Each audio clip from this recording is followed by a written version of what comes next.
सिंह क्या बोल दिए स्टेज पर उनके फैन हो गए नाराज। पवन सिंह को माफी मांगने पर हो गए मजबूर। नमस्कार, आप लोग देख रहे हैं एनटीआर न्यूज। बात किया जाए पवन स्टार पवन सिंह अभी स्टेज शो पर दोस्तों अपने फैन को नाराज करते हुए नजर आ रहे हैं। वहीं बात किया जाए पवन स्टार पवन सिंह दोस्तों इस साल का दोस्तों सॉन्ग आया पवन स्टार पवन सिंह का दोस्तों सुपर डुपर गया। वहीं बात किया जाए अब बल्कि दोस्तों बीजेपी से जब से टिकट पाए हैं पवन स्टार पवन सिंह तहलका ही तहलका मचा रहे हैं भोजपुरी इंडस्ट्री में।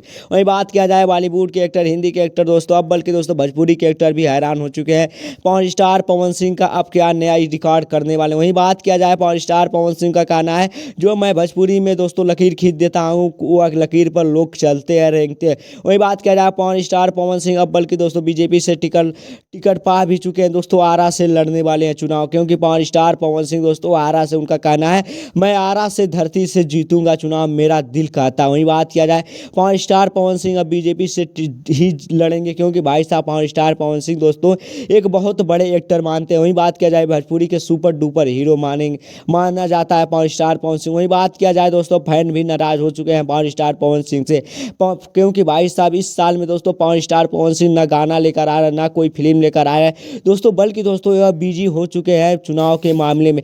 आप लोग बताइए पवन स्टार पवन सिंह दोस्तों चुनाव जीतेंगे या नहीं जीतेंगे, कमेंट में जरूर बताइएगा। और ना है तो मेरे चैनल को आ रहा से अपडेट पाने के लिए सब्सक्राइब एक बार जरूर कर लो। मिलते हैं नेक्स्ट वीडियो में, तब तक के लिए जय जय भारत।